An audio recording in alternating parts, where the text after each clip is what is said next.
Welcome back, everybody, to the Politico Speakeasy. We are going to keep our program moving along very quickly, so please help me welcome my colleague Jan Chinsky. He is going to introduce our next guest, so please give them a round of applause.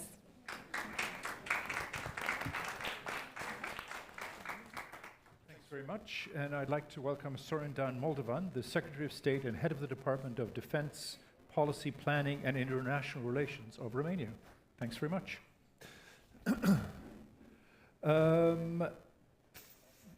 Thanks again for joining us. I'd like to start. Romania's been in the news this month. There's been a lot of political instability with the government falling.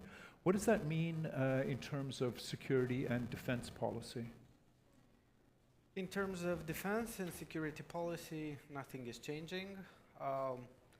As other democracies, you have this democratic institution of voting government to fail in the parliament. But when it comes to defense or security-related issues, all the political parties reached a consensus to support that in the parliament during this transition period. So I don't think anything will affect at some point this situation, political situation in Romania, whether we're speaking about SAFE program or other European programs or other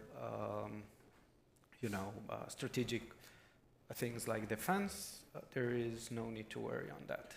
So are there widely differing political positions on things like defense spending levels, rearmament, NATO relations, or is there a broad consensus? There is a broad consensus about that. There won't be any issues regarding that. Right. And where are you with defense spending right now, and what trajectory are you on? I can give you, for example, according to our law budget that was approved for this year, the defense spending is reached to be 2.45% out of the GDP. Last year, we spent, according to the NATO rules, to the NATO regulations, 2.2%, 2.20. In 2024, we spent 2.17, so a slight increase of 0.3% throughout the years. But keep in mind that Romania is going through a difficult economical period. We had the biggest deficit in Europe last year, but this did not affect the defense spending, so we continue growing our defense spending. We want to be a serious partner and to show all our partners or our allies that we are committed to the NATO decision that was taken in The Hague. This is the defense spending trajectory to eventually get to an overall 5% of GDP, 3.5% on hard defense and 1.5% on sort of loose. That is correct. So, and are you on track for that time period? Yes, I was explaining to you that we grew from 2024, 2025, 2026 by slight increase 0.3%. So we want to reach more around 3% 2027, 2029. Okay, and you are one of the big, countries with a big rearmament program ongoing right now. Second after Poland. Yeah. Correct. So my understanding is that similar to the Poles, you're sort of favoring fast off-the-shelf purchases from the U.S. and South Korea. How does that mix fit with this growing pressure for buy European and developing a European defense industry and favoring European purchases? I'm not seeing this as in favoring of somebody or something. If we're talking about US capabilities, we have these wonderful capabilities such as HIMARS, Patriot, which are one of the best that you can find on the market. Then we have the European companies as well. I do believe this program that the European Commission was thinking, the SAFE program, it's a very good one because Europe the defense industry, the European defense industry, needs to grow again, because before the war started in Ukraine, the whole European defense industry was not that well developed, with some minor exceptions. But I don't see it as a competition. I see it as a thing that combines one with another. Because in the end, we are all allies. We are in the same alliance, NATO, which it makes us to work together. We need to work together to be interoperable, to be compatible. So I don't see this as a race, if you want to call it like that. Now, on the Polish and some other countries, on the part of some other countries, there's sort of growing frustration that orders that they've placed with the United States are not being fulfilled, that the Americans are favoring their own defense industries, they're not delivering stuff that's been in the pipeline for quite a long time. Are you in a similar position? Are you sensing that the Americans are not fulfilling the defense contracts that you've signed? At some contracts, like every other contracts, even with European companies, and not just Poland, I think all other member states have different issues on different programs. I wouldn't call it like a rule. But you mentioned, and I want to stress that out for, you mentioned in the first question, why we are in a hurry. Because Poland, Romania, we are on the eastern flank. We are at the border with the war. So, of course, we want to rearm ourselves as fast as we can. For example, Romania has the longest border with land border with Ukraine. Then we have also the Black Sea. We have air intrusions in the Romanian airspace of Russian drones every 2-3 days. Our citizens which are living at the border close to Ismail port, for example, are from 2 to 3 days, they are constantly receiving alerts from the authorities that things might fall. 2 weeks ago, if I'm not mistaken, 2 weeks ago, a drone was crashed in Galați city in Romania. It was with an explosive on board as well. So this is the reality. The reality is different in Romania and Poland than it's in Germany or France or Spain, geographically speaking. Now, Romania and a lot of other countries have very conservative rules on intervening and shooting down incoming drones. You've had some incidents where your fighter jets simply track the drone, it circles over Romania, then goes back in and hits a target in Ukraine, which obviously annoys the Ukrainians. Is there any thought of changing that, of being more aggressive and shooting down Russian drones that do penetrate into your territory, or will you continue just to monitor them as they fly through? No, we actually did put one drone down like very yesterday, right? No, that was a Romanian pilot with a Romanian This was in Estonia, airplane. right? Yeah, exactly, correct. It depends where the drone is, because that is a military decision to take by the military officers in charge. If it's above like a very populated area and there is a possibility to have casualties, then of course you don't give the shot to fire. That's the explanation. We are working on that. We are working also with our American partners to have and NATO allies, especially with our NATO allies, in strengthening the defense on that side. Right. You've talked about NATO and sort of interoperability and that sort of thing. However, Romania was, I think, the first country where the U.S. pulled some troops. You last year asked them to rethink that decision. There seems to be in the last weeks increasing effort by the U.S. to start pulling troops out and rethinking its forces in Europe. How do you see that? What does that mean? What signal is that sending to European NATO? Well, just a few days ago, I believe yesterday, the military council in NATO was ended, and General Grinkiewicz, the SACEUR, explained this. And pulling these 5,000 troops, for example, that you're speaking about, are not affecting our capacity and our response through Do you think that's true? I mean, one Yes, of the it is. units that are not going to be sent to Germany is the long-range fires unit with Tomahawk missiles. That certainly does seem to be something that Europe could use. Yes, it is true.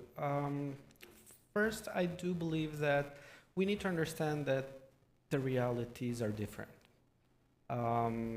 We need to understand that Europe needs to do more to defend itself, which is correct. We don't need the Americans to tell us that. We should do that by our own. And that's why I'm very happy that we have this kind of program like SAFE mechanism. Also, in the first time, the European Commission has a commissioner for defense, which I think is very good. It's a step forward to hopefully at some point a common defense strategy. Do you see the need for a common European army? Is that something that Europe should be working towards? I think in the future, yes. I think we will need that. But for now, we need to adapt to the new realities. For example, we are in constant dialogue with our American partners regarding troops. I am also in contact personally with them. We are, as I said, we are more than welcome to receive more troops if needed. But also these kind of things need to be thinked in the alliance, like the NATO alliance, you know, to have the whole eastern flank from north to south protected. Because it's not only about protecting Romania, it's about protecting NATO soil, which is European soil. There have been some people sort of think of arms purchases from the U.S. as a way of buying American loyalty, ensuring that American interest in their country. That certainly was the view of some people in Poland, their large-scale arms purchases. It doesn't seem to have worked particularly. You're not seeing an enormous amount of loyalty in return. Can Europe count on America if the worst comes to the worst? Will America have Europe's back, or do you really need to stand on your own, that you can't 100% count on the Americans being there for you? No, I think you can count. If we're speaking about Poland, they have troops there. They have lots of troops there in Poland. So the decision of not putting more troops, that doesn't mean necessarily that US is abandoning Poland, for example. No, I wouldn't see it that way. I do believe US will not leave NATO. I believe US will be engaged in all the NATO activities and the NATO defense strategies when it comes to Europe. I don't believe US will abandon Europe. But we need to understand that we need to do more for ourselves and to be partners and to be in the same, to complete each other. Having US troops in the European soil, but also being able to combine those troops with European troops and capabilities, of course, because we're speaking also about capabilities. Is Romania involved at all in any of the efforts? I think it's the French and the British who are talking about organizing some sort of a joint effort to open up the Strait of Hormuz or potentially get involved in that. Are you at all involved in those talks, or is there any willingness on Romania's part to send naval vessels for such a mission? We participated in some discussions. A decision hasn't been taken yet. Okay. Now, you'd mentioned the sort of European leg of defense, the SAFE program. In a country like yours, which does have fiscal difficulties, how important is the SAFE program to continuing your defense buildup?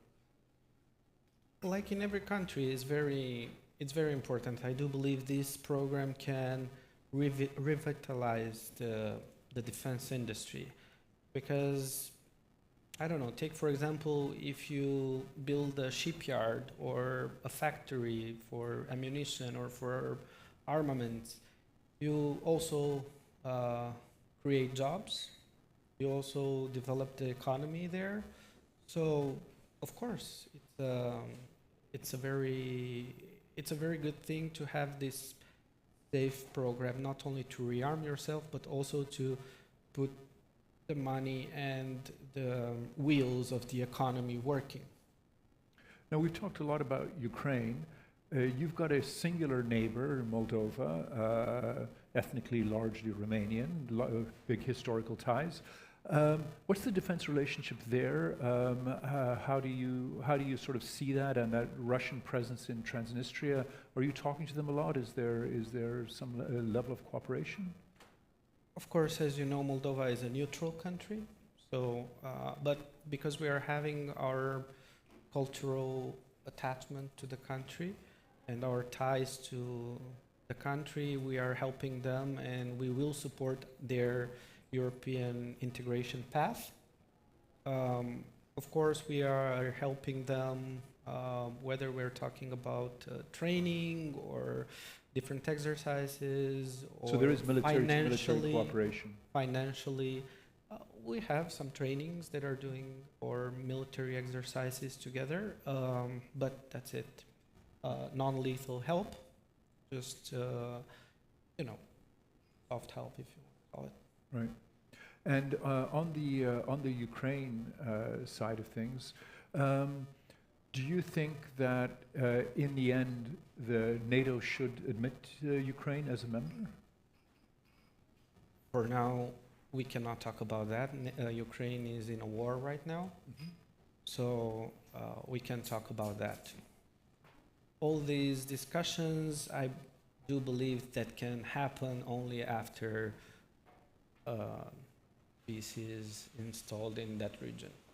And Ukraine has sort of shifted from, in the very early phase of the war, to being sort of a security taker, I guess, with weapons and training and that sort of thing, from its European and American allies, to now actually offering security in return. What are some of the lessons that you're and Romania are drawing from the Ukrainian experience in war, and is that shaping your own defense sector? Well, I do believe we all have to learn something from Ukraine. For example, and they have the best solutions for drones, for example, because we spoke about drones. We have this program when President Zelensky visited Bucharest, and the two presidents, Romania and Ukraine, signed the strategic partnership, also a program of making drones, manufacturing drones in Romania, and we are learning from the Ukrainians on that side, for example. So yeah, I do believe everybody can learn from Ukrainians, especially on drone. Right. Now, where is Romania when it comes to military aid to Ukraine? What percentage of GDP have you committed to Ukraine for military help? I cannot give you like a certain amount. We went through the mechanisms. For example, last year in 2025, in December, we went to NATO and we made the Pearl Initiative. Right. Oh, so you're involved in Pearl? Yes, we donated at the Pearl Initiative 50 million euros. That would be around $58 million. That was on December 30 or 31st, if I remember correctly. I don't remember. But anyway, it was in end of December 2025. So yes.